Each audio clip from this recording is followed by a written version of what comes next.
అంటే ఇవాళ ఎవరు ఆల్కహాల్ తాగట్లేదండి. అంటే మన రాష్ట్రంలో మనం ఏంటి ప్రొహిబిషన్లో ఉన్నామా ఇప్పుడు? లేకపోతే నాకు అర్థం అవట్లేదు అసలు ఎవరు ఎందుకు మాడుతున్నారు, ఏం మాడుతున్నారు అనేది. మనకి ఆల్కహాల్ రెవెన్యూ ఎంత ఉందో తెలుసా అండి?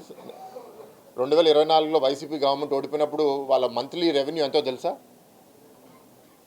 ఇంచుమించు 25-30 వేల కోట్లు సంవత్సరానికి. అండ్ దాంట్లో ఇంకెంతో దోసేసామంటున్నాం మేము.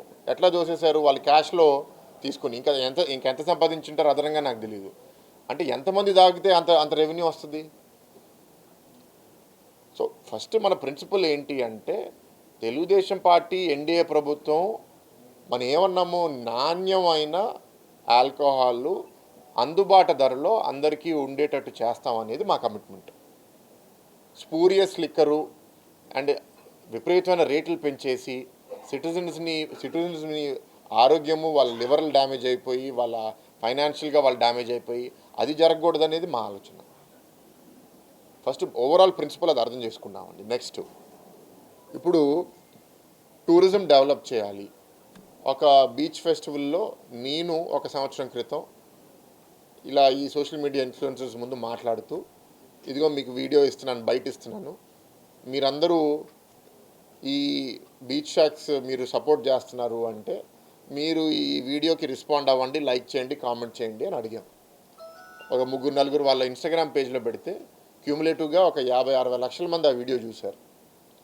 దాంట్లో ఇంచుమించు ఒక 5-10 లక్షల మంది లైక్ చేశారు.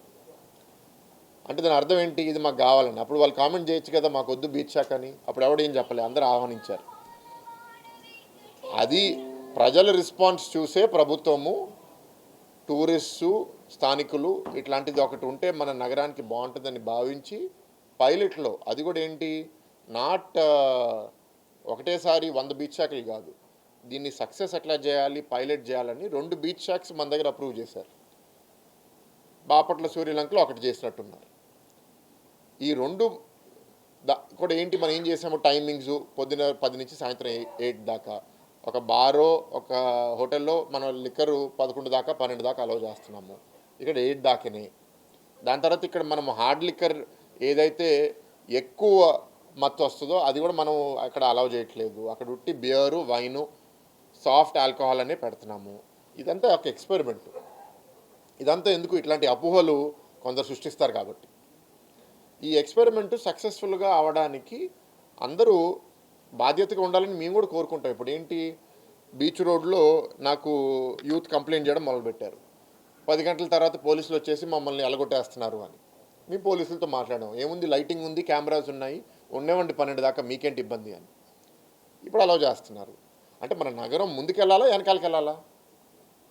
ముందుకెళ్ళేటప్పుడు మన ఏమీ ఇక్కడ భద్రత పోవాలి, లేకపోతే మహిళలకు ఇబ్బంది అవ్వాలని ఎప్పుడు అనట్లేదు. ఇవాళ భారతదేశంలో మహిళా సేఫ్టీ మనం నంబర్ 2లో వచ్చాం. నారీ శక్తి ఏదో ఒక సర్వేలో. ఫస్ట్ కోహిమా అనేది, అది నాగాలాండ్, మిజోరాం ఆ ఊరు, అది చిన్న నగరం. అంటే పెద్ద నగరాల్లో number 1 safety for women Visakhapatnam. మీరు ఇక్కడ భద్రత లేదంటే ఇక భారతదేశంలో ఎక్కడుంది భద్రత మహిళలకి? So this is not correct అండి. ఇప్పుడు ఏంటి అంటే, అందరు దీన్ని వెల్కమ్ చేస్తున్నారు. నేను కూడా ఇది ప్రజలు ఏమి దీన్ని వ్యతిరేకిస్తలేదు, ప్రజలు హ్యాపీగానే ఉన్నారు నా అభిప్రాయం. కొన్ని సెక్షన్స్ ఆఫ్ సొసైటీ అనేది మన ప్రజాస్వామ్యంలో అందరికీ అన్ని నిర్ణయాలు నచ్చాల్సిన అవసరం లేదు. వాళ్ళ అభిప్రాయాలు చెప్పుకునేవ్వండి. But I think people are happy and ఇది రెస్పాన్సిబుల్గా చేసే బాధ్యత మాది.